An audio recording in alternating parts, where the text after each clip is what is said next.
Yes, sir. Yes, sir. Episode 28, The Truth with BG31 and JC Sports Talk. Hey, the truth with JC Sports Talk and the lies with Birdgang 31. Let's go. Hey, the truth is the truth, and you know I spread the truth.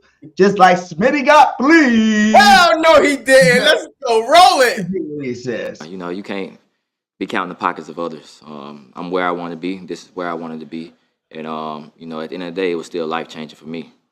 Those guys that have got their deals, they deserve it. Great players and great people.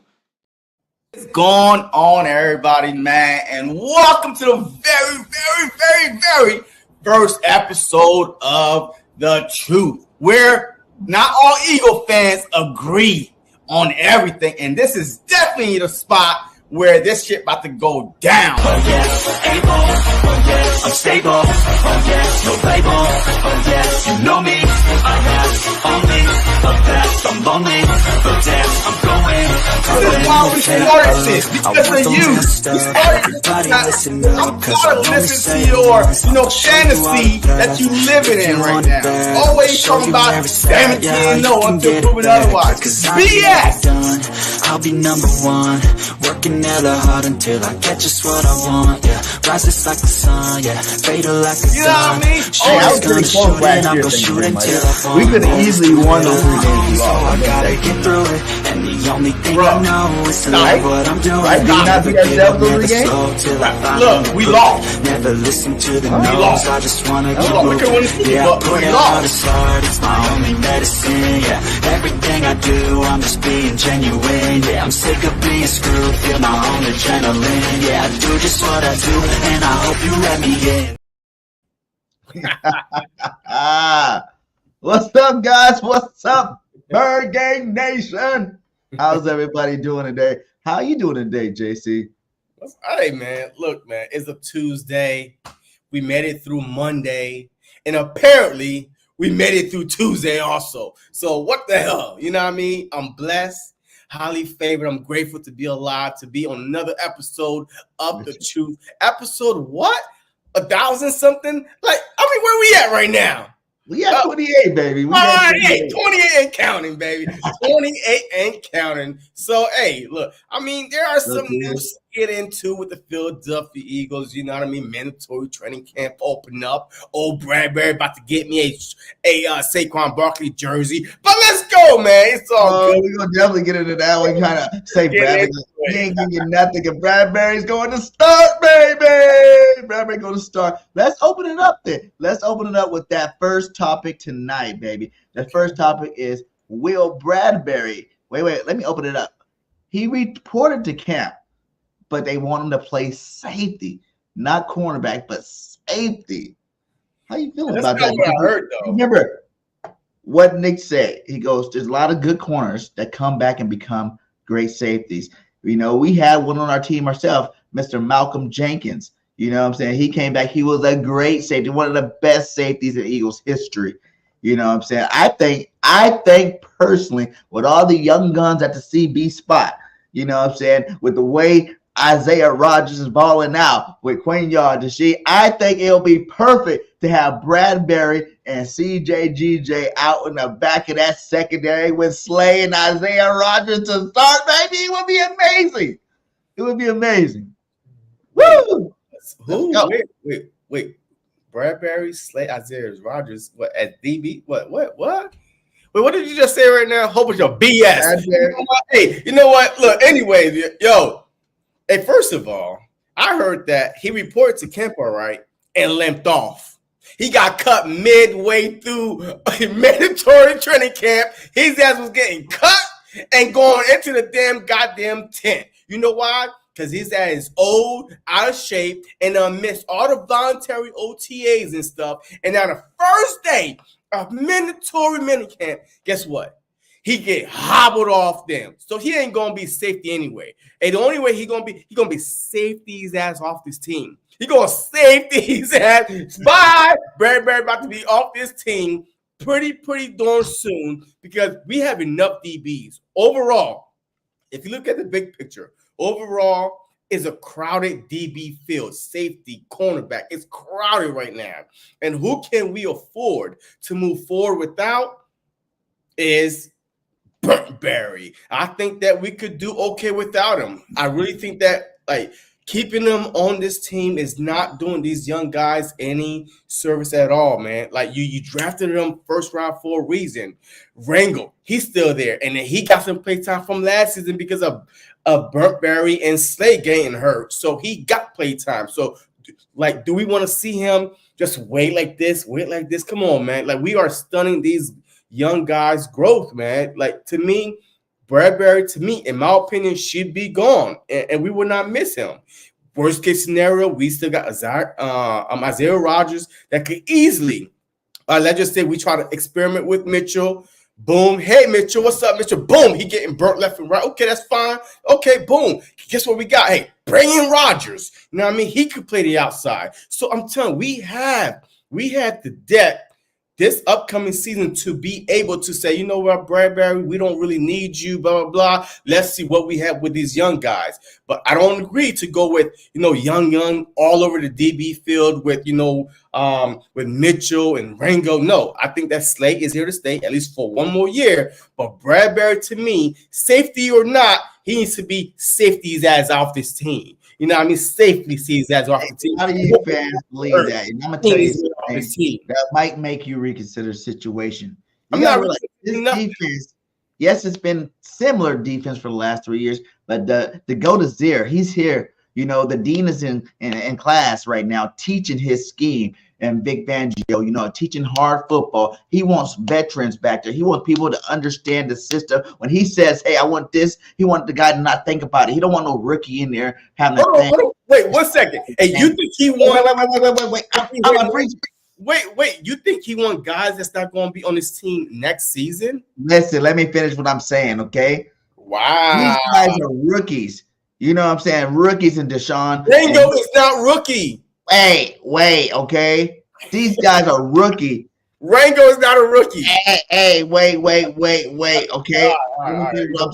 Who everybody want? They want Mitchell to start. They want to see DeJohn in there. They're not even really talking about Ringo, and I think Ringo definitely should play over those two guys. But what I'm saying is these young cats are still young with still room to grow. You know what I'm saying? And I'm not saying you started, even if I was saying Bradberry started corner, I wouldn't want him to start the whole damn season. I would want him to start out the season so these guys can learn. These guys can learn from two vets. I don't care what you say about last year. The whole defense sucked last year, okay? The whole defense. So I'm ready to get a goddamn sack after week 10. The whole defense sucked last year. So Bradberry was the worst of the worst. But the year prior to that, Bradberry was an all-pro cornerback, and he's been to the Pro Bowl numerous times. He did the same thing in New York where he was good, and then he had a bad season, and then he came back and being good again. So why wouldn't you think the guy can come back and do it again? And now you're picking him up. Okay, time out. Wait a minute. He's saying a lot. Let me finish. Well, I have to kind of but you have to give me time to respond a little bit.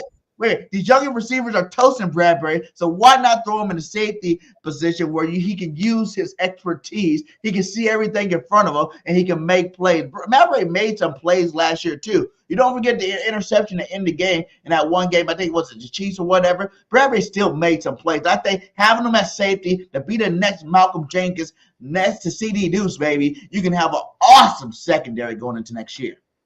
The next Malcolm Jenkins, I don't even remember Malcolm Jenkins ever playing cornerback. What are you talking about? He started out as a cornerback. Well, I don't remember. Like I said, I don't remember him. Why you got he didn't come from the Eagles as a cornerback. This guy doesn't even remember when Malcolm Jenkins played corner, so that's why he needs to treat. Hold on.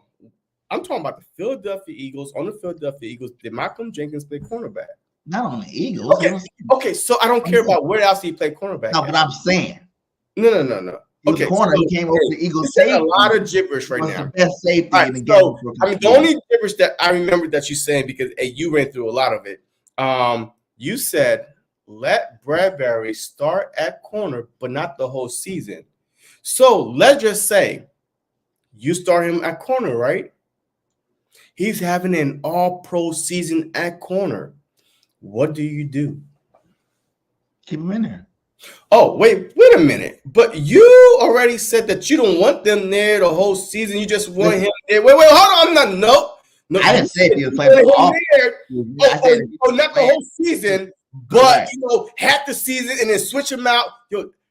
Corners don't work like that. Corners don't work like offensive linemen with the rotation. If you're a starting corner, nickel corner, that is your position. That's what you practice all week for every game day, every game plan. That's what you practice. The outside, the nickel, wherever you about to start. You can't rotate corners in and out like they are linemen, like, a defensive lineman. That's not how they work. Defensive lineman, you got one job. Go get the goddamn quarterback. That's it. But corner, if they call a different defense, you have to be ready. Oh, shit, did I practice this all week? Oh, my God, they want me there. They want me. You can't just rotate corners like they are defensive linemen. So you saying that, okay, just start him at corner, and then I don't expect him to be there all season. How about if he actually having an all-pro season? And now all your first round picks are on the bench. Even Rango, that actually have DB, corner experience from last year, even in the playoffs, this dude was playing. So what are we talking about here? I mean, is he going to stay or go? Because I'm not going to try to rotate corners in between mid-season like we did the goddamn defensive coordinator last season, and we see how that worked out. You can't rotate defensive players like that unless they get hurt. And then you've already heard the coaches come out and tell you they're going to be rotating these cornerbacks in. You heard them when they talk about no. You heard them already when they talk about Quinyon Mitchell. They're getting Quinyon Mitchell ready. He will get some playing time this year. They said that DeJean, they cross-train him. He's going to get some playing time this year. They look forward to seeing what he can do. Time. But outside corner, hey, coach, I need a break outside corner. Oh, yeah, help me out. It doesn't happen that way. Outside corners don't get, oh my God, I'm so tired. Hey, coach, why don't you bring in the cold-ass rookie or the cold-ass guy that's on the sideline? That's why good quarterbacks go at what? Then the corner that goes out, the good quarterback go after that same corner. After that same side. You know why? They code. Like, you can't just rotate corners like you rotate, defensive lineman. You just can't. That's not how it works. That's a position you cannot rotate like that. Now, if you're talking about nickel, maybe the nickel, but the outside corners are your dogs, period. There's no, I need a break right now. Boom, I've been on the field for 14, 15 plays. No. Whoever you have on the outside is staying there until the end of the game. Or if you're going to halftime and you do adjustments, but you're not going to do that. Like, boom, in and out. That's not how it works. So yes, these guys are going to play maybe DB position, maybe at safety. You might have more flexibility to bring him in and out. But your corners, I'd be surprised if a Vic Fangio, the chef himself, like over here rotating corners like they like the defensive lineman. No, that's not how that shit works. Listen, it's a longer season now, and they're going to see what these boys got. You're talking about two older cornerbacks, if there was Bradberry and Slay, and even with Slay, and then say Slay is that one guy, the number one corner. You definitely don't want your number one corner switching in and out. But the second corner, if you're really trying to find out who's going to steal that spot, just like, you have you start a guy. If he's playing good, you keep him in. If he's on the hot streak, keep him in. If he starts sucking up, you got another guy to rotate in there.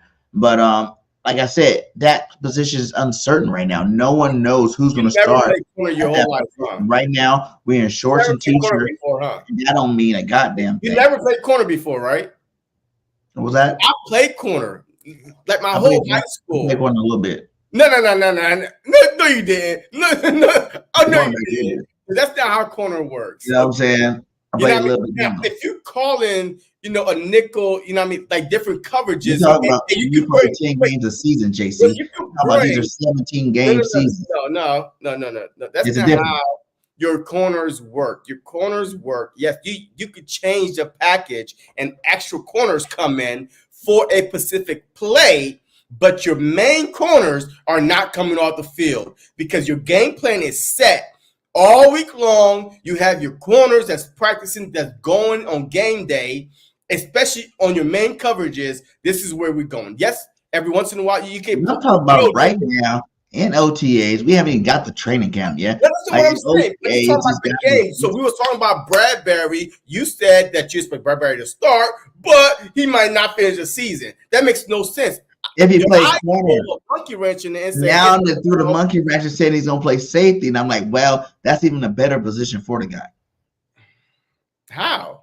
Because you don't have to worry about getting burned off the line, all them young guys toasting his ass. You know, he's already back there, you know, and let CD Deuce, you know, roam around the secondary while Bradberry stay deep and make sure he does his coverage. Like Bradberry's not Okay, so who's your safeties? He knows CD Deuce and Bradberry. All right, so if you would have, since you, because I think Bradberry would be a better corner than Blankenship, and he's more experienced than Brown right now. A better safety or corner? Like, I mean, you all over the place. What? You're talking about moving the boy to safety, so I'm talking about him as a safety. You said Bradberry would be a better corner than Blankenship. You said corner. Well, in terms of corner, I think he is DB. Okay, all right. Look, DB. Okay, all right. So, what would be your? Okay, so if you have Bradberry at safety, who's your other one or two? Like, how many safeties you've playing? What? Go ahead, talk to me. CD Deuce. Oh, okay. So, and then you're rotating in Blankenship and Brown. You know, to certain packages, certain, you know, things, you have them guys get on the field. Like, just like how, remember before CD Deuce got hurt the first time, Blankenship wasn't playing. You know, it was CD Deuce and somebody else. Got the other boy in there. And then when he got hurt, that's when everybody found out about Blankenship. You know what I'm saying? That's when he got to play more. He was playing sparingly, but he wasn't playing like that. No, CD Deuce was playing for Blankenship was playing for Gardner. It was him, and it was the other one that walked away in free agency. Oh man, what's his other? No, it wasn't Edwards. What? He was supposed to be good too. I mean, he was all right. I mean, hey, you didn't think that he was good, but man, what was his name? Yo, I forgot. But he was a natural safety. Irrelevant. All I'm saying is this: so when you would have Bradberry and Chauncey as your safety, but then DeJean is on the bench, Brown is on the bench, White Vanilla Ice is on the bench, and Reed. So all three of those guys are on the bench, and then you experimenting with Bradberry as safety. You know what? Fire the goddamn defensive coordinator right now. But okay, that brings us to the next get him out of here. The next one is Rodgers CB2, because it is just shorts and t-shirts out there, but the boy is showing up and showing out every practice. This boy, he done took 2 pick sixes to the house. You know, I know it's just 707 because I don't really take heed into this. You need to put the shoulder pads, do it with the shoulder pads on for me. But the fact that the boy has not even played, you know, for a whole year of football, is coming back, showing up, showing out. Your first round rookie ain't had no pick sixes. Your DeJean ain't had no pick sixes. This guy's up there making plays over your top picks, and the guys have been here. Hey, do you remember this guy, man? This all-pro Super Bowl winning guy in Jalen Reagor. The one-handed catch in training camp, making all of us, oh my God, Jalen Reagor is ready to be the next Randy Moss because he's mossing people in OTAs in training camp. What the hell happened? Yo, this is freaking non-contact, and you can't bump, like you can't tackle, like you can't. I'm not overreacting to anything, to Jalen Hurts, to Saquon Barkley, to AJ Brown, to Kellen Moore, to Nick Sirianni, to Rodgers. I'm not overreacting to anything that's happening in OTA and training camp or even in preseason. Show me in the regular season. I don't give a crap ass what the hell is going on. And none of these non-contact, oh, you can't touch them. Oh, and just back up now. Even there's rumors that Kenny Pickett, oh my God, he's showing off Jalen Hurts. And come on, man. All this BS that's going on right now, it's just content for people like you to talk about. For people like you to like, oh my God, let's make a video about that. Bullshit. Yo, hey, put the season on and then let me talk about what's going on. Right now, Rodgers could get 15 goddamn interceptions in training camp. And would that make you more confident that he can be our CB2 is the question. The question is, we don't know. Like, and then you trying to say, oh, man, yo, he's getting picks off of this, picks off of that. Off of what? Off of who? Off of what? Jalen Hurts. Oh my God. Taking him to the house. All right. Taking him to the house. The honest truth. All right. My CB2 scenario is because of next year, we're going to be mainly a young team. Why not? What's the worst that could happen? The worst that could happen if you throw Mitchell at CB2. Try by fire, because this is the best time. To me, Rodgers, okay, I will put Rodgers at the Are you nickel. trying to produce a good CB2 or are you trying to win the Super Bowl? Well, I will If you put. want to win the Super Bowl, you got the experience. No, I'm trying to maximize my personnel. So, of course, I'm going to put Rodgers at the nickel, Mitchell, CB2, Slay, CB1, you know what I mean? Gardner, safety out there, right? Cooper and Blankenship out in safety. You know what I mean? Yo, those are my three safeties: Gardner, DeJean, and Blankenship. And then my nickel is Rodgers and Mitchell and Slay.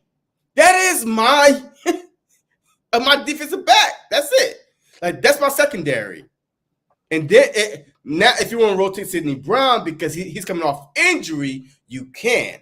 If Bradberry is still on the team, you know, and you want to rotate him because of injury, you can, because Bradberry is not going to be on the team. And Sidney Brown, he's young enough that, okay, he will recover and he will understand coming off an injury, hey, we trying to work you in slow. You know what I mean? So that's my mindset behind it. Like, I'm not trying to say, but no, I'm trying to put the best people on the field, the best players on the field that could produce right now. I'm trying to win right now. I'm not trying to, no. Like, who's going to be on the team next year and who could produce right now? And that is my 2 cents. Says Slay and Rodgers will be outside this year. Mitchell won't see the field this year. That's what I think. I think, because you heard how Roseman and these guys talk about it this offseason. It is always better when you can groom your first-round picks, groom the guys that you want to start for a year under veterans, so they can understand the game fully without having to feel the pressure of being the number one starter day one. Pressure, though. You know what I'm saying? You can learn, from some vets, from some all-pros and, Darius Slay and Bradberry and even Isaiah Rodgers had an awesome year before he got suspended there. So I really think these guys, it's going to be Rodgers, Slay with either Vontae or Mitchell in the middle. Like, Mitchell might get a chance to go to the middle if he can work the middle his first year to get some PT. Because if you think about it, that's how you get your young guys in. You throw them into the middle, where they can get some PT. And if they show out there, then you push them to the outside. So that's what I think is going to happen. So I think Rodgers, to answer the question, I think Rodgers is our CB2 as of right now. Yeah, but I'm trying to figure out okay, so Slay could, he could handle his own, right? He talk a lot of shit on the podcast, and he want to get paid $25 million a year, you know what I mean? Your CB1s and all that crap, which I don't agree with. Okay, so let's just say, hey, Slay can handle his own. Wait. You say you don't agree with it? Why not, though? He's talking about $25 million. If the best receivers are getting paid, what now? But they don't travel shit. $35 million a year? They don't. No. Yes, so my tweet was this. All right. So I guess in his tweet. Okay. So I saw his tweet was like, so Slade tweet was like, I believe that a CB1 should get paid about $25 million a year, and then a CB2 should pay, get paid between 10 to 15. I said, the only way I agree with that is if you're CB1 and you traveling throughout the whole field, because you're not going to be a CB1 getting paid $25 million, and then the coaches are game planning to go away from you, but then you're sitting there making $25 million and your CB2 is getting cooked. Hell no. You know what I mean? So he needs to travel. And Slade do not travel. I heard there's more the coaches that want to travel him. And playing 10 yards back. So he don't deserve $25 million a year. He had an all-pro on the other side. You didn't have to travel. I don't care. No. If you're CB1, why am I paying you $25 million for? Why? You do it for receivers, right? We did it for. I don't care what I'm paying the receivers, because the offensive players will always have the advantage over the defensive player. That's a fact. Because I know my route, I know when to cut, when to stop, when to do all that. So that's a fact.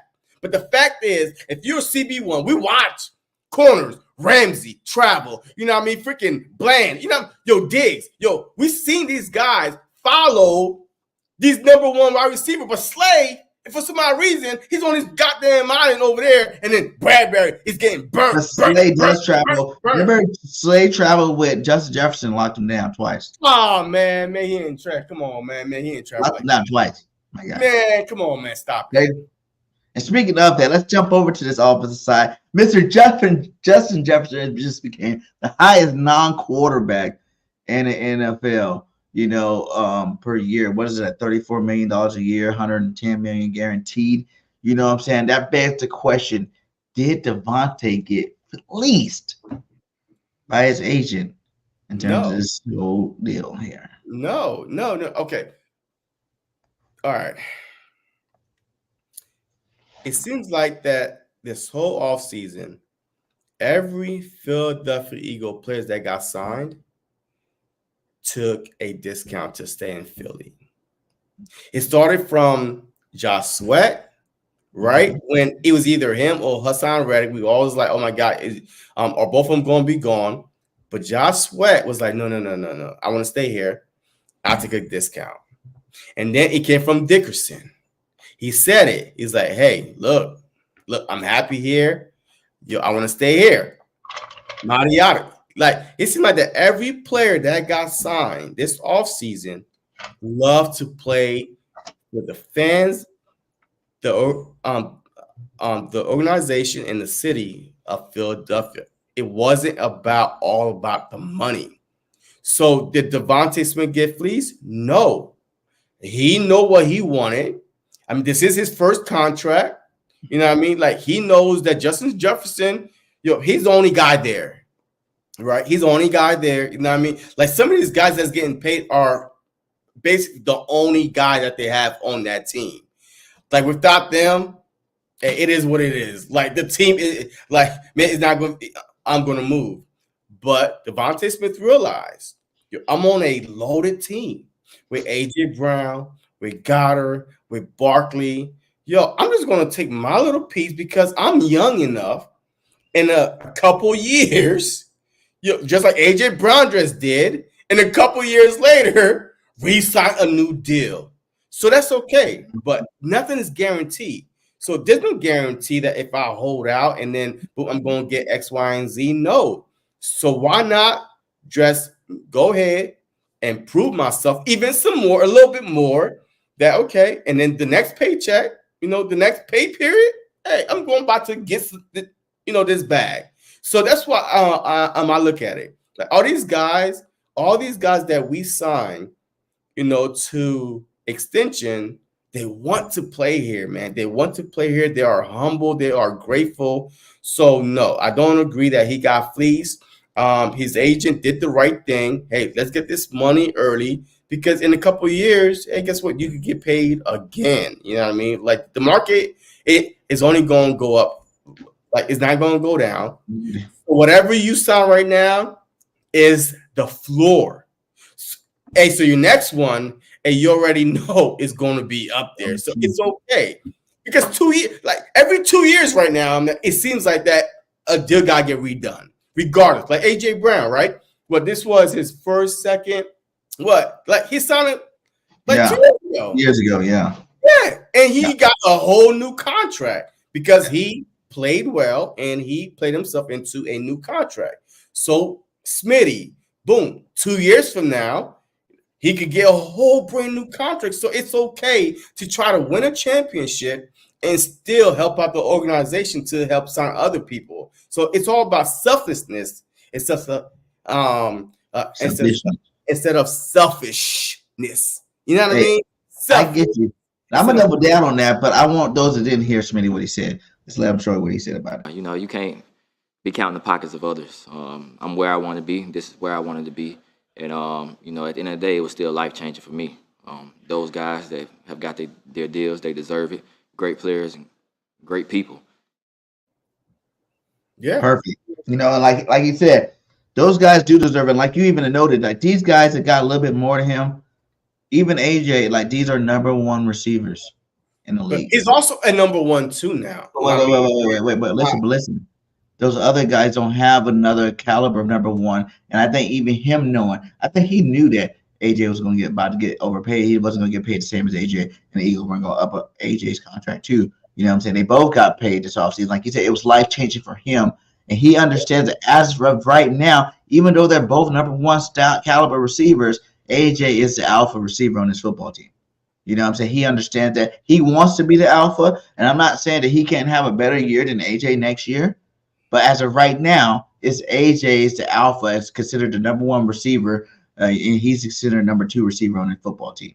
You know, and the rest of those guys, you know, all those guys, even Amon-Ra St. Brown, freaking, you know, Justin Jefferson, all these guys are number 1s with not a clear number 1s on their football teams. Even when CeeDee Lamb about to get paid, if he gets paid, he is clearly the number 1 player on that, you know, receiving core to the point where you got to pay him the top money. And even AJ took a little bit of discount. If you look at these contracts going out there, AJ is what, the 4th highest or, you know, in the league for non-quarterbacks, you know, but he's still not the most highest for in terms of receivers by himself. These guys understand football. They understand if everybody take 10 million, you know, 5 to 10 million less than what would be the top pay, you can spread that money around to more players that have more talent. Even Saquon Barkley, when he came here, Saquon even said he could have got more. You know, he took what he thought was good for him on this football team to be with these guys, you know, to be lined up with a Dallas Goedert, to be lined up with a Devontae Smith, to be lined up with, you know, A.J. Brown, to be lined up with an offensive line that we got, to be lined up with a quarterback like Jalen Hurts. He took a little less to make sure he can have an opportunity to win that championship. I think all these guys are smart. I don't believe that Smitty got fleeced either. I think Smitty's a smart man. He knew his place on the team, for one. Yeah. He's a smart man. And like he said, $25 million a year, even if you go all 4 years, goddamn it, that's $100 million. That is life-changing, you know, generational money, you know. And like you said, he's still young. He's going to get 2, maybe 3 more contracts, you know, depending on how they're giving out the contracts. The salary cap's going to be going up higher, and I'm pretty sure the Eagles are going to keep paying him as long as he's producing at a high level. But the key part was he said he got to be with A.J. Brown. Have you noticed over the last couple of years, when the first year A.J. got here, there was always talk about AJ and Jalen being best friends. You know, all the news about AJ and Jalen. Over the last year and a half, it's been Smitty and AJ. You know, Smitty going to all the AJ kid stuff. Smitty and him saying they talk every single day as receivers. They understand the brotherhood at the receiver spot. They understand they do 2 different things, and they're both really good at it. And they understand they both bring, you know, everything you need at the receiver's position for this football team. But see, I mean, look, also, I feel like that out of all the receivers that got paid, right? I just said, hey, that Smitty got fleeced, whatever. Out of all the wide receivers that got paid, who's in the best situation right now? It's Smitty. I mean, he's in the best situation right now. His team, like Smitty, like his team is ready to win a Super Bowl. I mean, he's been to a Super Bowl. He's like, this team is ready to go to Super Bowl and win right now. These other teams that's paying these, you know, some of these wide receivers and stuff like that. I mean, yeah, you could debate. Yeah, you know, they might go back, boom, or they might be ready, or they might. This team already been there with these 2 guys. Like, they know that they could get there again because of the duo that they are. So, yeah, I don't know, man. I mean, and then Reddy was like a Smitty didn't ball out until AJ got there. Man, a lot of receivers didn't ball out. Shoot, CeeDee Lamb. I mean, we could look at CeeDee Lamb. I mean, he needed, you know, Cooper to come. You know, I mean, for him to at least get his foot wet. You know, but now, yes, he got, you know, he's established now. But then there's nobody else but to force feed to CeeDee Lamb. So regardless, you know what I mean? So yeah, that's why his numbers is so high than AJ Brown and Smitty, because if you got one guy, sure, you ain't got no choice. Yeah, people say, well, he's getting double team, whatever. No, not if you got offense coordinator that could game plan to get them apart. You know what I mean? You should just like remember Devontae Adams, right? He was the only guy on the Green Bay. And you still couldn't stop him because they were literally make, you know, like join up plays for him to get open, you know, like Cooper Kupp Like, just literally the one guy on that team, but they were making plays to draw him open. So if you have a good offensive coordinator, once you get that player established, then yes, it's easy to get him going. Like Smitty, the only guy in the playoff game against the Bucks, $150 by himself without AJ Brown. Mm-hmm. So you think he can't do that every game? Of course he can. He can, because guess what? Now he's going to 4 year in the league. He's established now. So yes, he got his man body, you know what I mean, his NFL experience. So yes, he could do exactly what AJ Brown could do. Devontae Adams, you know, Nicole, I mean, like all these other guys, he could do exactly what they could do. And that's what's great about having two, you know, Smitty and AJ on the same team, because there's no double teaming. And what fans got to realize is, like, I think they both realize as long as they keep on the trajectory that they're on, neither one of them would ever be able to get top number one money.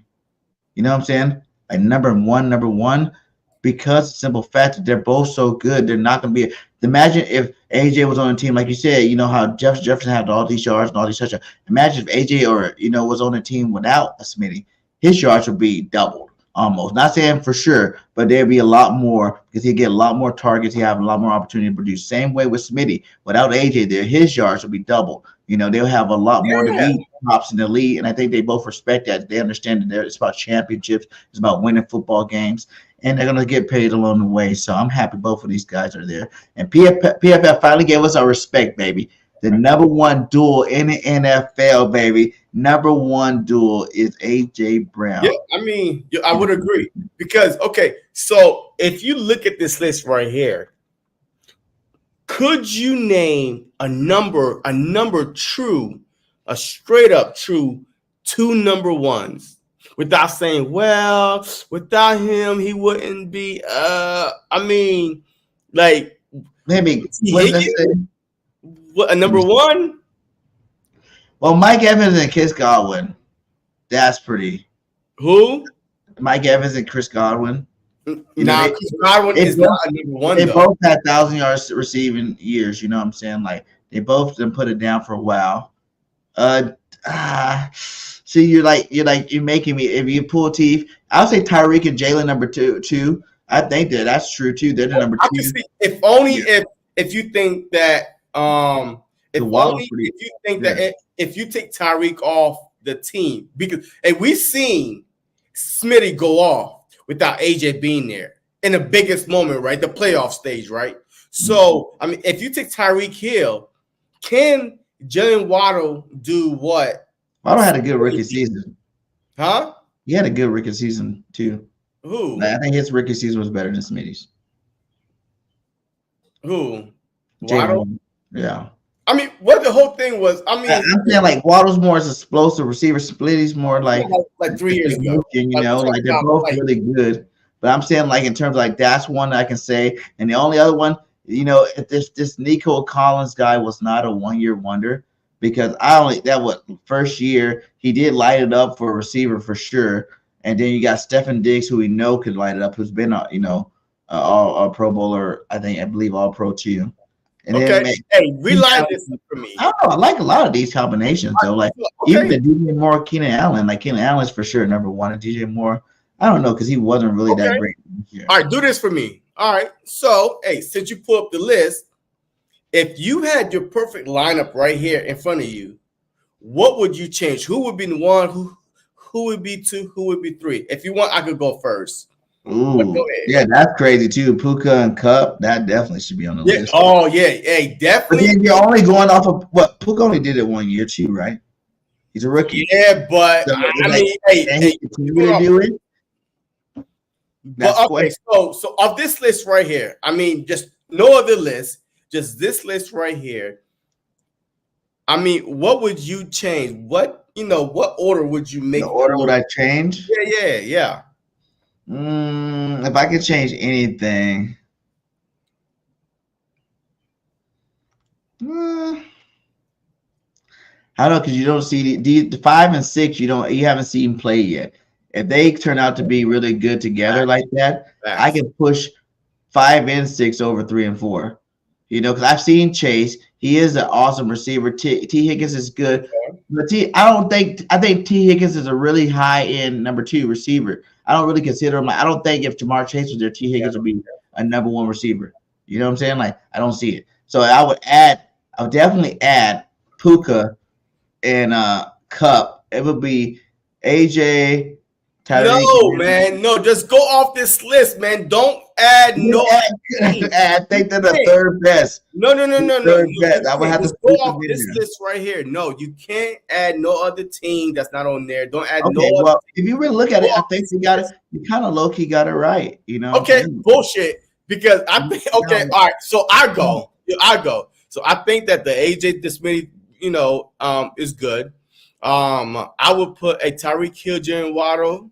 Okay. Jamar Chase, T. Higgins. I would put maybe, you know what? I'll leave that alone. Okay. Brendan Ayuk and Deebo Samuel, to me, that's an issue to me. Because Deebo Samuel is not a goddamn wide receiver like everybody think he is. Like, he's not. He's not going to beat nobody over the top or anything like that. So I will put, Justin Jefferson, Jordan Addison above that. Even DK Metcalf and Tyler, Lockett. I'll put the 49ers a little bit down. I'll leave. So fourth to me would be because I saw them play last season. Justin Jefferson, Jordan Addison, move up to fourth. Fifth would be DK Metcalf and Tyler Lockett because I've seen it play. That's fifth. And then now it's all about boom. You throw it, you know what I mean? Just boop, boop, boop, boop, it is what it is. I would definitely move the Seattle and the Vikings because we saw them play last season. You know what I mean? In regards of the quarterback, we saw them play last season and they still was productive. So, but the other two, the combination, and we don't know how the chemistry is going to work. You know what I mean? Especially with Stephon Diggs and Nico Collins with what's that dude that got hurt for the Texans? Yeah, they got like two other guys that. Yeah, you got like two young. And then Keenan Allen, DJ Moore. I mean, Keenan Allen, hey, he can't be, he can't stay healthy like that. So Keenan Allen balled last year. And he wasn't even healthy the whole season. Yeah. What about Garrett Wilson, Mike Williams? What, Mike Williams? He wasn't. Hey, that's Keenan Allen, other half right there. He can't stay healthy. So, but to me, I would definitely move, DK and Tyler and Justin. How far are you saying you're throwing Ayuk and Deebo? My deal with the Deebo thing, like you said, he's more of a running back than a receiver. Yes. Yeah. He's really good with slants too.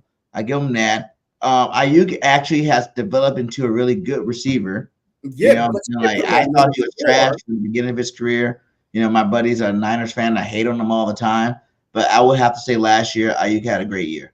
What I'm saying? He did. Debo, in terms of passing, receiving yards, that number keeps going down. Yeah, down. The year he's playing, that number keeps going down. If he was going to be a lead receiver, that number needs to continue to go up because he ain't no damn running back. Yeah, so, I feel you. So to me, y'all be like AJ Brown. So it's Eagles, Dolphins. Okay, Bengals. Yeah, that's what you're talking about. Tank Dell. Yeah. That dude's badass too. Woo! I would have daily though. Dell, Nico, and Diggs. They might have, but look, I'm gonna keep it. If those young guys can do it again. All right, look, I'm gonna keep it a buck. All right, so it's either gonna be the potential. Either the Bears or the Texans overall with 1, 2, 3 wide receiver, 1, 2, 3 slots. The Bears or the Texans had the potential to have the best wide receiver core. Now, who's the third one for the Bears? 3. Oh man, that rookie that they drafted. Oh shoot, I forgot. He's nasty though. But I forgot his freaking Bears drafted? Yes. Yeah, the Bears got a nice little they got a nice elite receivers beside Marv Harrison Jr. That's the Cardinals. Nabels went to the freaking Giants. Yeah. What receiver are you talking about? I'm trying either the Bears or I'm gonna stick to my thing. Either the Bears or the freaking Rome Wilson. That who the Bears got? Was it? What was that? From Michigan? He's good, but he got to prove himself for sure. Wow, was it Rome? Oh, you talking about Rome from Washington, right? Rome Aduzaway or whatever the boy name is. He was good. Yeah, he was good. Yeah, that dude's Yeah. So he was good. Yeah, for sure. The buck, the Bears, the Bears, if they could put it together, the Bears and the Texans, like all three positions, like 1, 2, 3 wide receiver slots, had the potential to have the best wide receiver core across the board, even before the Eagles, and anybody. So I'm telling you right now. So just watch out for them. So if you play fantasy football, those two teams right there, the wide receiver core is monster. If they but what if I know everybody's talking about Mr. Paris Campbell, right? But what if a former number 1 draft pick for the Eagles comes in? You hear nothing but great things from him the last couple of days, last couple of camps. What if John Ross is our number 3 receiver? He came in high draft, supposed to be a number 1 guy. Sometimes we take the pressure off you to be that number 1 guy. He got injured. He retired. He felt like he was tripping. He came back, and since he's been back on this football team, he's been making plays. And even Devontae Smith says, the guy's speed's ridiculous. You're talking about, you thought Quez Walker was fast. This guy had the combine record for the 4.2 40-yard dash. This guy is real legit speed. Even Deshaun Jackson ran a 4.3. This guy's 4.29. If this guy, with AJ Brown, Devontae Smith on the outside, then you got this speedster, because even Campbell runs a 4.3. Campbell's fast as hell too. Imagine a 4-receiver set with Devontae, AJ, then Campbell and John Ross in the slots right there. That would totally destroy them. No, thanks. So what do you think about John Ross with the number 3 spot? Okay. All right. First of all, I do agree with the Ready Red. It's all going to be on Caleb Bourne, right? Basically, because he has everything. He's on ball out. He has the wide receiver, the tight end, and commit, the running game, and Swift, right? He is set on the offensive side, so it's going to be on him. Can he handle the pressure? Can he make the big throws in the big time moment, which I didn't see in college, even though you said that you saw it? But it is what it is. I didn't see him. Draft pick overall. Not big plays in college. I didn't see no big. Hey, look. Huge plays. Pump it up. Huge plays in college. His last season that I watched, 55 points in games, just throwing bombs. Because they call having no defense. Anybody could throw for. He might as well be in the Big 12, but God damn it, you know what I mean? Hey, just throw it.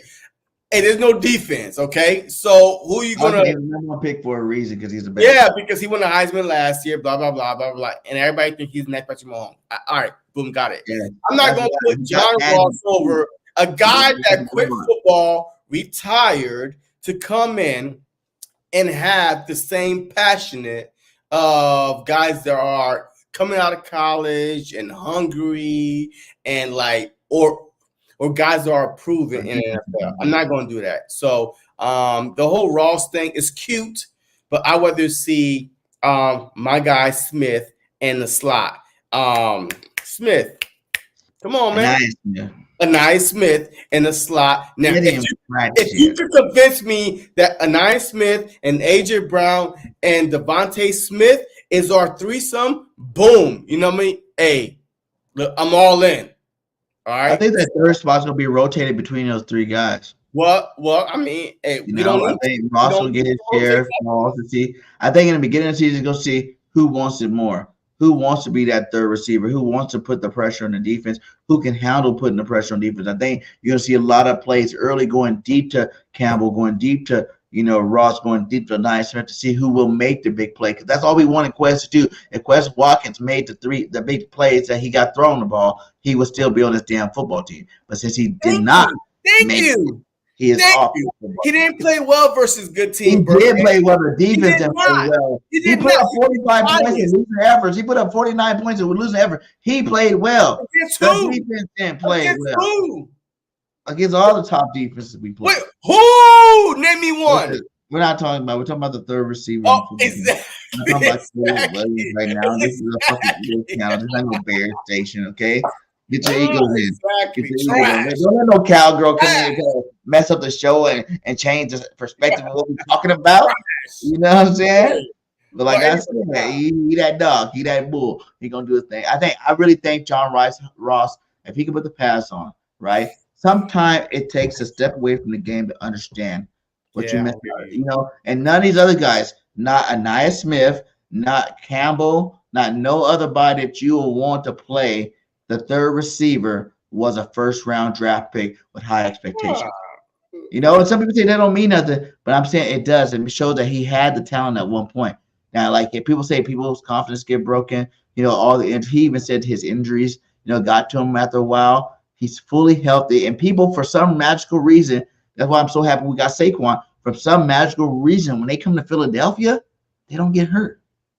They come from places where they get hurt a lot. They come here, they don't get hurt, and that helps them play at a higher level, and they have competition there. So I really think that John Ross, yes, can be our receiver 3. Let us know in the chat, man. Shout out to all 45 of y'all up in here. Hit that like, hit that subscribe. We see Twitter is pumping big time. If y'all can come over to the Facebook side, do us a service and hit that like, hit that subscribe over there. Check us out over there as well. We love the support no matter where you're at, but that's where the things really roll on the YouTube side. So, but John Ross, I think he's definitely he can be our receiver 3. Because who knows? Anaya Smith could be, Campbell could be, who? Okay, all right. BG, all right. Boom. Hey, okay. Boom. I get it. Maybe pro the young guys, right? I want to see guys that we drafted for once and goddamn wow to go out there and produce. Devontae. Yo, I hear you. But why can't we? Okay, John Ross, congratulations. You had your time. I don't even think he's going to be on the team. It's going to be a tough cut, by the way. It's going to be a tough cut because I think Paris Campbell is going to be on the team, and then Anaya Smith and AJ, and it may be between was that a white dude name that returned punch? Covey. Covey, maybe, you know what I mean? So, like, we're not keeping those 7 wide receivers, right? You know what I mean? Hey, we're keeping 7. I'm giving 6.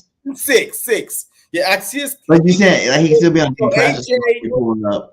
So look, AJ, Smitty, Anaya Smith, Wilson, Paris Campbell, and hey, look, it is what it is. Hey, whatever the 6th guy is, you know what I mean? Covey, right? Covey, that's 6. Covey's only staying if he can lock down that kick and return. Yeah, I mean, but that's 6. He can lock down kick and return. There's no need to even keep it's going to be a tough cut because a guy that's coming off retirement, unless he wows. Remember, he wowed him at the crowd. You let him go. Okay, wait. Okay, yes, I understand that. But look, I'm not talking about no OTAs with no pads. I'm not talking about no minicamp. Yo, in preseason, like he needs to show out in preseason, in games. And then you be like, oh, okay. All right. Because AJ and Smitty, hey, we already know men not even play. So now, hey, he going to get his opportunity.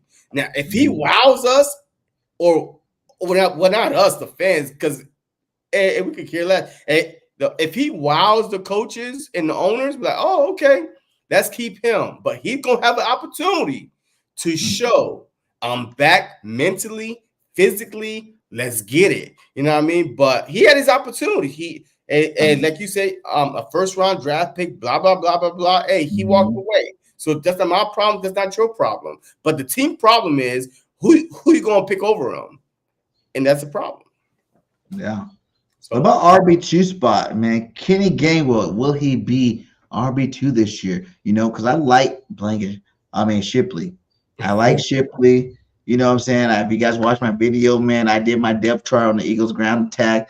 Saquon, Shipley, Gainwell, and my boy Milton from Georgia. That's what I think is going to be the lineup. And I think, we've been waiting for Gainwell to take over. You know what I'm saying? Just take over something. Either be ready to be number one or even, solidify the number 2 spot. I don't really feel like he actually did that last year. And I think that, you got a young, hungry guy like Shipley to come in here who can do it all, can do everything Gainwell can do. I think he's even a little bit bigger than Gainwell.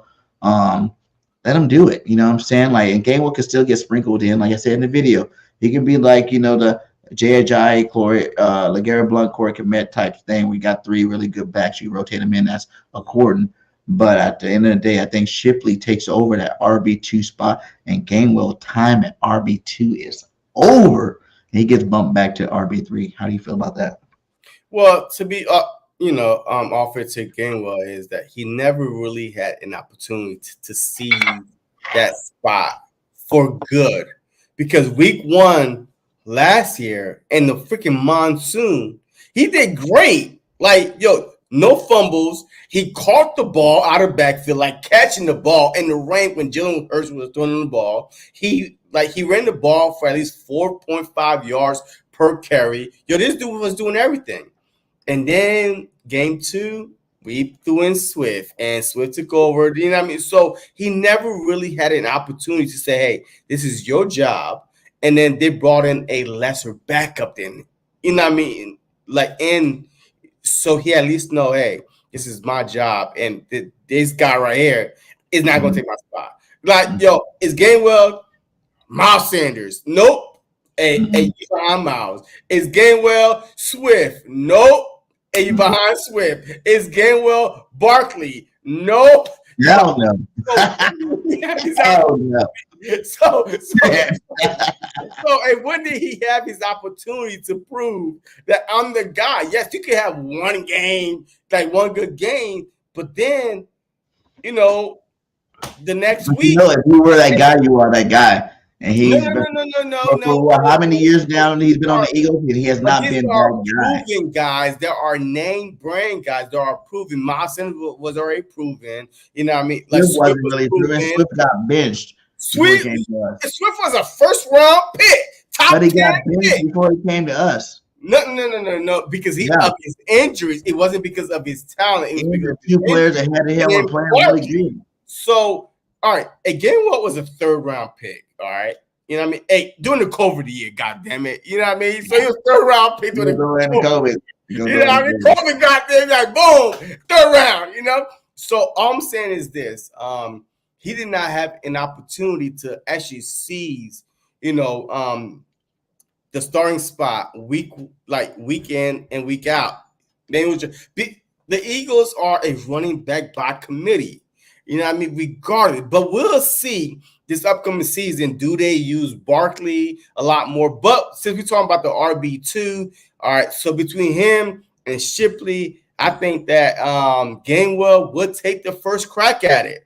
But my gut feeling, and I don't have an upset stomach, but my gut is telling me that he's about to be RB3.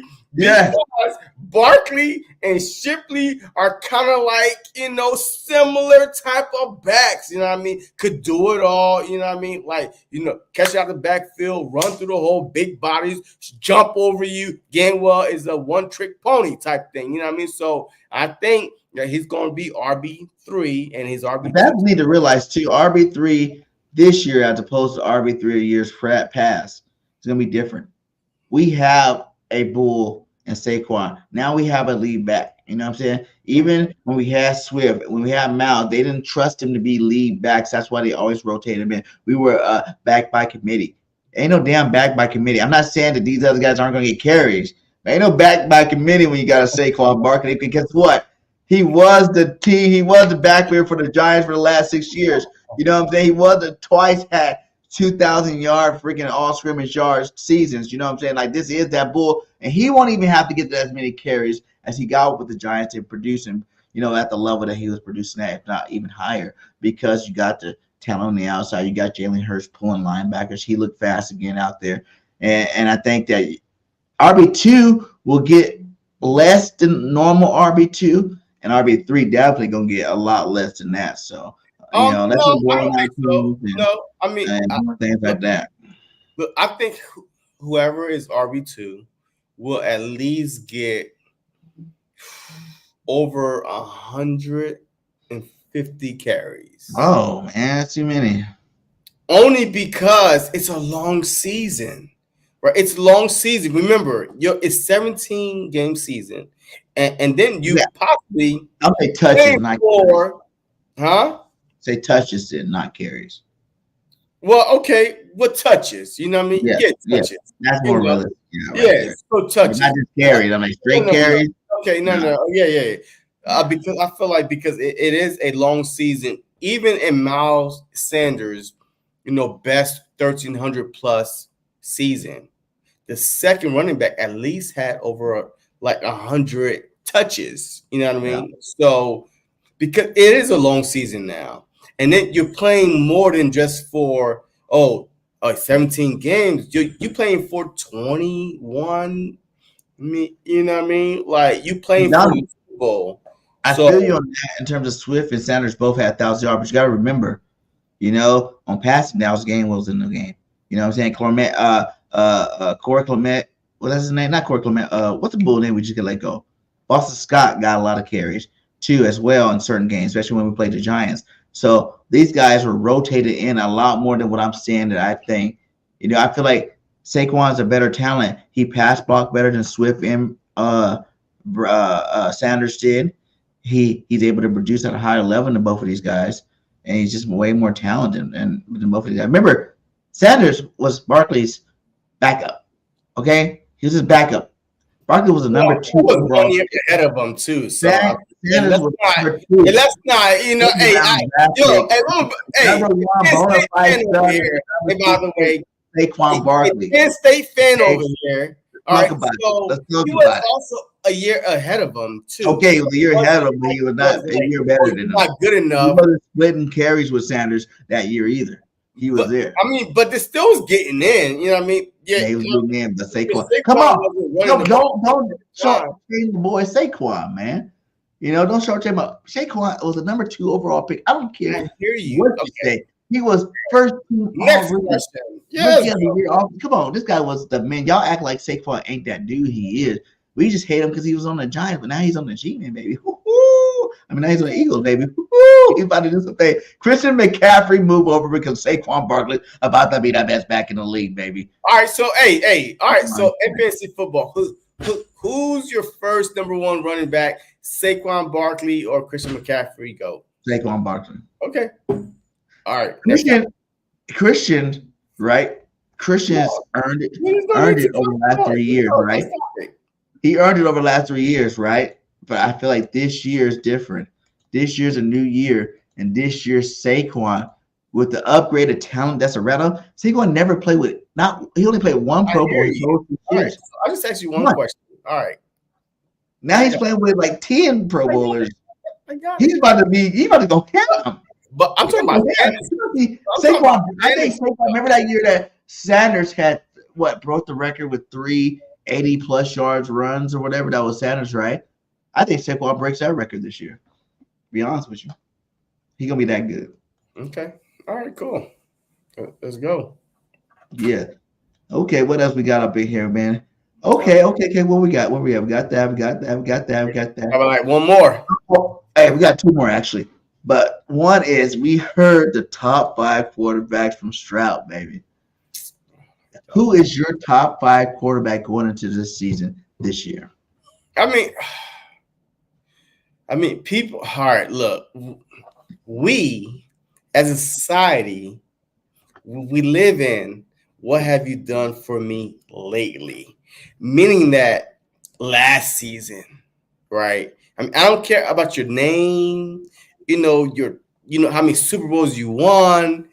It's like a short-term memory, very, very, very short-term memory, to where we kind of see it as Stroud even put himself as on top 5, which he played as a top 5 quarterback last year. So my top 5 would be, I have to go with Patrick Mahomes. Of course. Number 1. I would say with the 2 quarterbacks that played in the Super Bowl, but I can't put Brock Purdy on my top 5 because I watch the playoff. I actually watch. I focus on the playoffs. In the first half of every game, the 49ers should have got their ass blown out. But coaching matters, folks. Coaching matters, and that's why we say that the Eagles are going to have a bounce-back season because we had some horrible coaching, and we saw it in the playoffs. You know what I mean? Coaching matters, and that's the reason why the 49ers ended up in the Super Bowl. So I can't put Brock Purdy by default into this, the top 5. So Patrick Mahomes is number 1. So I have to go to the MVP, the SC MVP, you know what I mean? And Lamar Jackson, number 2. I have to go with Lamar Jackson, number 2, because God damn it, you know what I mean? Yo, MVP, right? You know what I mean? 2-time MVP, you know what I mean? But he never made it to, the Super Bowl, but he did, a 2-time MVP. Thanks. Number 3 right here is kind of tricky, though. You know what I mean? It's kind of tricky, but just based on last year's play, I will put CJ Stroud in number 3. I will put him as number 3. Man, as a rookie, nobody expected the Texans. Nobody expected the Texans to take the leap that they did and become a playoff team, and not only make it past the wild card round and face the Ravens that they kind of went back and forth for a little bit. So I put CJ Stroud as number 3. All right. So this is all based off last season. I just saying based on 2, 3, 4 seasons ago. Number 4 comes trickiness because you can't have a top. Oh my God. I have to put Dak Prescott. What?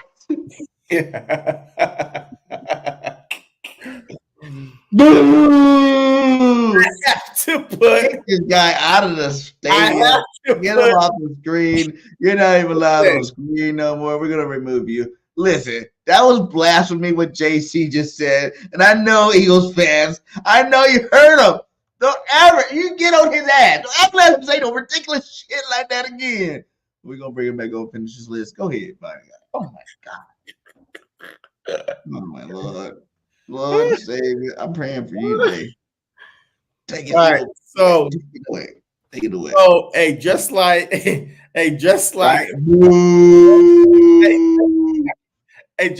put Lamar Jackson in because of 2-time MVP. And put Dak Prescott outside the top 5 just based on last year. It just based on last year, right? MVP runner-up. I'm sorry. You can't be MVP runner-up, and then we fight for our own God the year before as number 1, number 2. And then the number 5, Jalen Hurts, because he had a top 7 offense, had 6 comebacks, the most out of NFL last season. 6 double-digit comebacks from behind, folks. So you can't – defense was the reason that the Philadelphia Eagles folded was because of defense. It wasn't because of offense. We was a top 7 offense.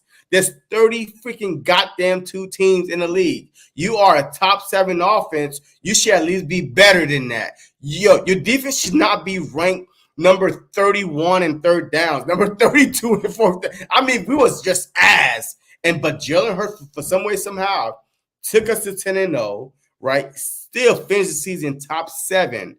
You know what I mean? Like on top of all that BS that happens. So that's why he rounded my top 5. So you got Mahomes, Lamar, CJ, Dak, and Hurts. That is my honest opinion. That's cool, man. I guess that's cool. That's your. See, I go a little different. You know what I'm saying? I don't go off with last year. Last year, you have to though, man. You can't going into this season. Going into this season, who are the top 5 quarterbacks going into this season? You have to go off to last. I'm not going off like I'm going off and going into this season and however long you've been in the league, my guy. But Aaron Rodgers is going to be in top 5. Aaron Rodgers still wouldn't be in my top 5 because he didn't play last year. But that's not. He played well in a couple of years now, so he can get moved down out of my top 5. So you want to hear the real top 5 going into the season this year? I like your sneaky Jared Goff thing. And Goff, hey, I like that. Hey, that was my number 6 actually. You know what? Here we go. Let me break it down for you. Number 1. The number 1 quarterback in pro football today is none other than Patrick Mahomes. I always say Jalen's better, but Patrick is better. I got to admit it live. Finally, the first year I will admit it straight up. I do think Jalen will be better than him eventually. But as of right now, you got to give it to Patrick Mahomes because he is the best quarterback in the league. But number 2 is Jalen freaking. Jalen freaking! The best quarterbacks, because I don't care about those numbers you're talking about, passing, top 8, whatever. No one likes to add his rushing yards, his rushing touchdowns, his rushing everything. He does all that better than any of these cats. There's not another quarterback on that top 5 that has the yards he put up as a quarterback rushing the football. Lamar Jackson. No, whatever. Lamar Jackson had over 1,000 rushing yards when he won his MVP. One guy. Okay, Lamar. One guy. Okay, Lamar. One guy. But one guy that can do it, But Jalen's still better than Lamar in my eyes. Jalen is better than Lamar, and this is my top 5. Oh, my God. Lamar Jackson will be number 3. I would give it to the 2-time MVP because it says something to be a dual threat quarterback and win the MVP twice. But you can't. I don't think you're better than Jalen. I'm sorry. That's just my biased opinion, and I'm going to roll with it. Number 4. Number 4. What do you say, big symbol? So much yeah. Okay, well, anyways. You can't agree that Lamar Jackson is the better than Keep your mouth shut. Okay, here we go. Number 4. You're going to have to. Wait, who's 3? Lamar Jackson. Oh, okay. Number 4, the way the boy played last year, I'm going to give it to C.J. Stroud. You know what I'm saying? Because it's only 1 year, and it was a pretty damn impressive year. You know what I'm saying? He's number 4. Okay. And number 5 is Jared Goff, baby. Jared Goff worked miracles in Detroit. He was awesome last year with that football. He took his team to the playoffs. You know what I'm saying? And number 6 is – now, you said top 5. That Scott. No. That's outside my top 5. He's number 6. I can't really argue with your list besides that Lamar Jackson, 2-time MVP, had more rushing yards, over 1,000 rushing yards as a quarterback, breaking Michael Vick's single-season rushing record. But then you put him after Jalen Hurts because you don't have more touchdowns. Oh my God! Right? What's better, yards or touchdowns? You can have 1,000,000 yards and 10 touchdowns, or you can have 1,000,000 touchdowns. I think that he had the single season. I think that. Correct me if I'm wrong. He had the single season rushing yards and rushing TD for a quarterback in a season. No, not rushing TDs. You sure about that? I'm positive. He never had that many touchdowns. Who had that? Who had the rushing TDs then? Jalen Hurts got it the most. The most rushing TDs for a quarterback. And not Eagles. Eagles. Last year, combined. Josh Allen last year. One season. Number 1 last year. No. One season. That's what I'm talking about. For the most in the season, 15 touchdowns. 15 rushing touchdowns. Yeah. That's Jalen Hurts. I don't know. Hurts, baby. And in the last 3 years, put them all together, Jalen Hurts is number 1, my guy. Okay? Number 1. In 3 years, number 1 starting quarterback. Yeah, Jalen Hurts. All right. Okay? Well, he beat Cam Newton's record. He broke Cam Newton's record. He broke Josh Allen's, all that. All of them, they don't mess with him in that category. Remember? And a lot of people want to give it to the tush push, whatever. I don't care. Take all of them touchdowns, Jalen. That's a point you put up. That's your legacy. That's your history. And that's the history you're still. 15 rushing touchdowns last season, though. Yeah. Look it up. Man, I don't know. But I don't have time to look it up right now. But I'm almost. You got time. Bet you another jersey that he does not have 15 rushing touchdowns last season. I'll look it up for you right fast. What? You want to bet another jersey? You look it up? Hey Siri, how many rushing touchdowns did Jalen Hurts have last year? Wait, did you want to see? Easy money. Boom, 15. What, you said 15? Want to see it? Last year, 15 rushing touchdowns. The year before 13. The year before 10. The year before 3. I can't see anything. Right there, 2023. Jalen Hurts, 15 touchdowns. Is that the NFL record? Is that NFL record? Yeah. Well, I mean, X Siri. Yeah. Well, X Siri. Is that the NFL record for quarterback? Hey Siri, what's the most rushing touchdowns by an NFL quarterback in a single season?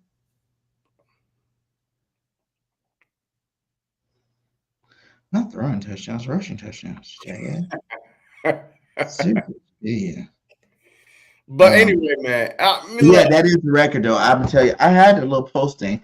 That is the record. He is. Yeah, but I mean, Cam Newton had the record for a long time, and then he broke it. And I think, what I will say is, I think he's tied with the record with Josh Allen. I gotta see how many Josh Allen had last year. But I think the thing I was reading said that it was Jalen Hurts tied with Josh Allen they broke Cam Newton's record. Well, anyway, I mean, Lamar Jackson never had the record, so like I said, so who cares about all the yards you're rushing? If you ain't scoring touchdowns on him, then what the fuck are you doing? So you basically went off Hurts because he had the most rushing touchdowns. He's a better quarterback, overall quarterback than all them jabronis. I would even say better than Mahomes. Mahomes can't touch that stuff. Lamar Jackson, a two-time MVP, that's thrown for over 30-something touchdowns, with Jalen Hurts having ever thrown and rushed for double-digit touchdown. So I don't get it. But hey, look, that's your trash. That's your questions. All right. And next and final question. Let's go. Okay. Is the Eagles' offense better this year with Kellen Moore, baby? What kind of layup is that? They said the Eagles were dead last in motions last year, but we still had the 8th best passing offense in the league. The 8th best without no motion, dead last. How much more don't you think? Even Devontae said we're able to do some things we weren't allowed to do last year, like motion. Like, how much more do you think that can bring? Do you think that can, just this motion alone, just that one concept of his offense, can bring us from being 8th passing to number 1 or top 3? No, it's not about the motion, man. It's not about none of that. It's about the offensive talent. The Philadelphia Eagles have the number 1 talented offense in this whole NFL. Period. I believe that. No other. I'm with you when you're right, my brother. I'm with you when you're right. There's no other team that we just talk about have 2 number 1 bona fide number 1 receivers. We got 2 of them. There's no other team got a top 5 offense when healthy. No, a tight end when healthy. We got Goddard. If he got them, stop getting hurt every year, midway through the season, right? You know what I mean? The offensive line. We got at least a top 1, top 2 running back in the whole NFL. And Barkley. You know what I mean? If we got a top 5 quarterback, in my opinion, out of 32. And the whole quarterback. You know what I mean? So, and now simply add a little motion to throw the defense away by linebackers, and bam, you get from number 7 offense to probably a top 3, top 4 offense. You know what I mean? So it's easy math. So it's not that hard. Your question, can the Eagles be better offense? Absolutely, because we have better talent on the offense just by adding 1 guy, but also just by adding a little couple motions there. But then we went into the draft. We added, Wilson, a 6'7" wide receiver, big body, and then Anaya Smith, a gadget wide receiver that could be used everywhere around the field.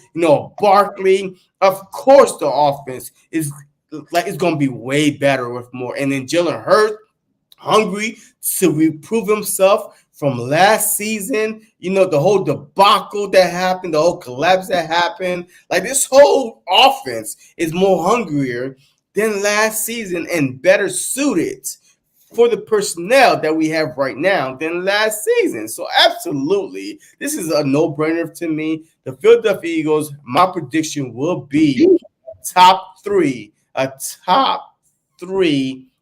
offense in the league. They went, as a matter of fact, they were a top top three offense before, we started, playing like ass, because we were averaging 27 a game every game. So, and then we started, scoring 18, blah, blah, blah. But we still end up a top 7. Absolutely. The offense is much better with more, but without even seeing a snap, because we can't see any worse than last season. Yeah, and I believe so too. Like he's going to bring that motion. You're already hearing the players love it. Like you said, like it's not just one player. It's like, who cares who's in a slot normally? Sometimes, like you said, you might see Wilson on the outside, Devontae go to slot. Sometimes you can see AJ go to slot. Sometimes you're going to see Saquon in a slot. You know what I'm saying? Like he's able to do a lot more. I think you're going to see some more receiving, yards for the running back, more screens for the running backs and things of that nature that we haven't been seeing from this Philadelphia Eagles offense, which we should have been seeing from this Philadelphia Eagles offense. I think you see a lot more high impact plays. Like you say, they say right now in training camp, they're throwing the ball a lot deeper, more often, in training and OTAs at least, I'm saying, just testing the waters. And I think that's why Jalen's throwing so many picks. And it's good. I want him to throw them all right now. I don't even give a damn. It's OTA, it's 707. He's trying to fit things in. He's trying to see what the play can actually be. And it's up to him to keep trying. Keep throwing that rock until you perfect it. And when OTAs come, you can do it against people will pass on. And by the time the week 1 come, you perfected the play. Now you just it's like clockwork.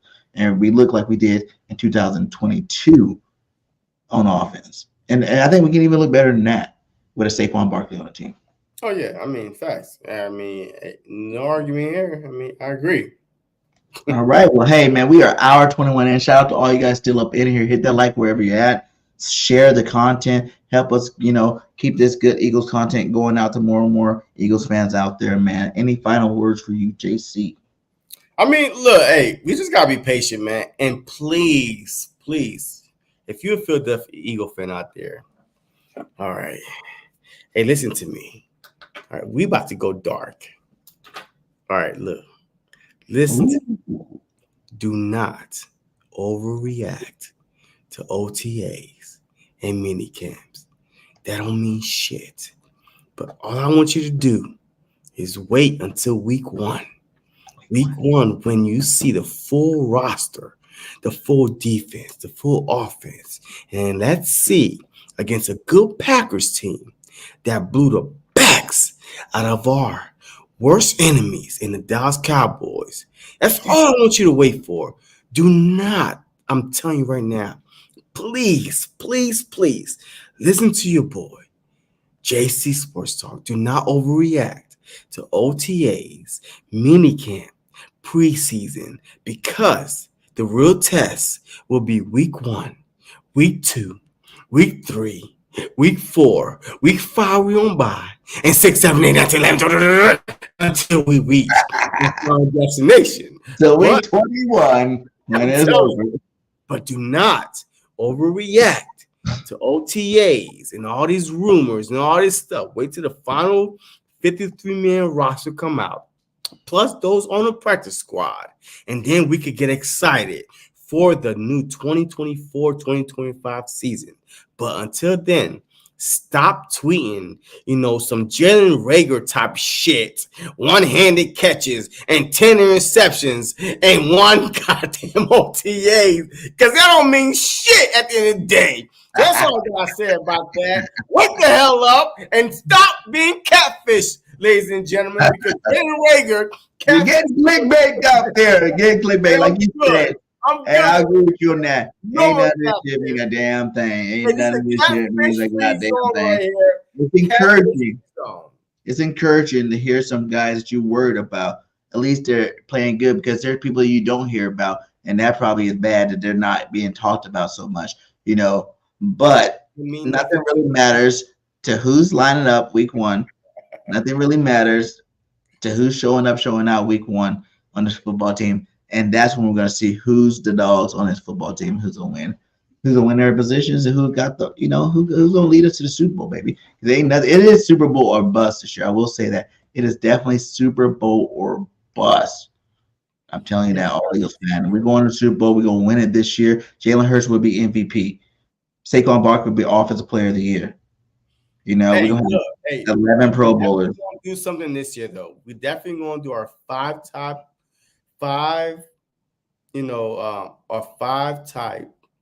bold prediction, and we're gonna type it on live. Yes. While we said, we're gonna tweet it out. You're gonna give your 5, and I'm gonna give my 5, and we're gonna switch screens and we're gonna type it at number 1. This is gonna happen. Number 2, and we are gonna pin it on our Twitter feed, and it's gonna stay there, regardless how bold it is, regardless how wrong it is, regardless from week 1 is get smashed. It doesn't matter. We are not gonna unpin it until the end of the season. All right. So before the season starts, we are gonna give our 5 bold predictions for the Philadelphia Eagles, and I want y'all to do the same. If y'all listening, everybody that's tuning in, if you got social media, Twitter, Instagram, Facebook, we all going to put our 5 bold predictions, and we're going to put it on top of our social media, and we're going to leave it there with confidence to see it. For the whole season. You know who's going to have the truth up. That BG. That BG always put the truth up, my guy. Always put the truth up. Hey, so look, all you guys still out here. We still got over 50 up in here. Much love to all you guys. Fly, Eagles, fly. Till next time. This is BG. That's JC. And this is the Truth episode 28, and we are out. Peace. Go Birds. Going on, everybody, man. And welcome to the very, very, very, very first episode